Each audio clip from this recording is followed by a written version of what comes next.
एक विचार करना पुण्यात्माओं, जैसे अभी आपको सुनाया कि 18वें अध्याय के 62वें श्लोक में कहा है कि अर्जुन तू सर्वभाव से उस परमेश्वर की शरण में जा, उसकी कृपा से ही तू परम शांति को और सनातन परम धाम को प्राप्त होगा। गीता जी अध्याय नंबर 15 के श्लोक नंबर 1 से 4 में कहा कि उल्टे लटके हुए संसार रूपी वृक्ष को जो जानता वो तत्वदर्शी संत है, उसके सभी भाग बता देता है। तो उसके पश्चात परमेश्वर के उस परम पद की खोज करनी चाहिए तत्वदर्शी संत की प्राप्ति के उपरांत, जहाँ जाने के बाद साधक फिर लौटकर कभी संसार में नहीं आते।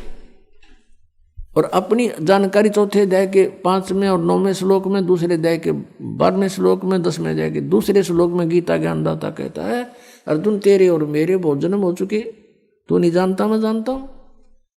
तो इससे सिद्ध हो गया कि वो अपने से किसी अन्य परम अक्षर ब्रह्म की तरफ संकेत करा कि उसकी शरण में जाने से मोक्ष होगा। तो इन ज्ञानी आत्माओं ने वेदों को पढ़ा, क्योंकि श्रीमद् भगवद गीता चारों पवित्र वेदों का सारांश है, कोड वर्ड इसमें अधिक है, और उसको तत्वदर्शी संत ही जान सकता है। गीता ज्ञानदाता भी अपरिचित है, उसने ऑप्शन छोड़ दिया है कि तत्वदर्शी संत बताएगा। तो इन ज्ञानी आत्माओं को जिन्होंने वेदों को पढ़ा, उसमें उनको ये जानकारी होगी कि तीनों गुण की भक्ति नहीं करनी चाहिए, इसे मोक्ष नहीं हो सकता। फिर उनको ये भी ज्ञान हुआ कि मनुष्य जीवन केवल मोक्ष प्राप्ति के लिए प्राप्त है।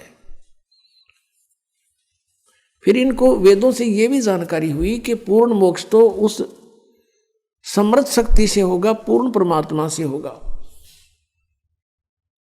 अब चारों वेदों में केवल वे ऑफ वर्शिप तो ब्रह्म तक की है, और जानकारी परम अक्षर ब्रह्म की अत्यधिक है।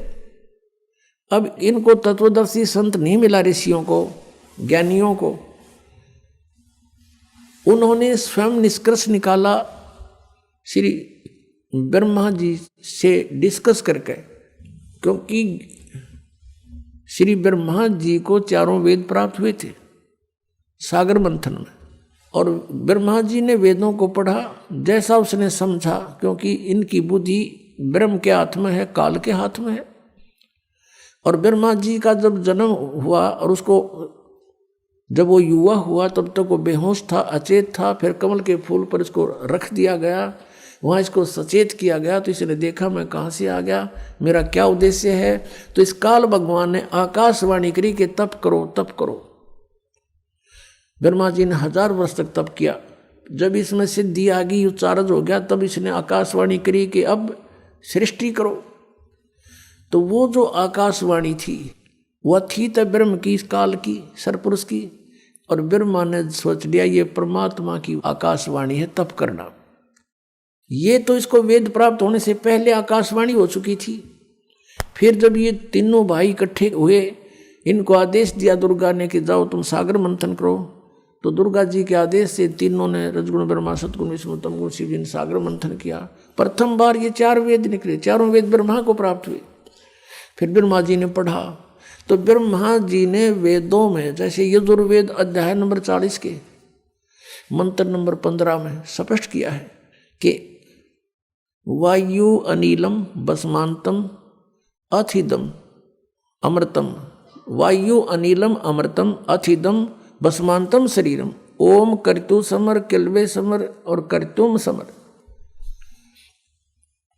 ओम नाम का जाप काम करते करते सिमरण करो, विशेष कसक के साथ यानी श्रद्धा के साथ सिमरण करो, किलबलाहट के साथ, ररंकार धुन से।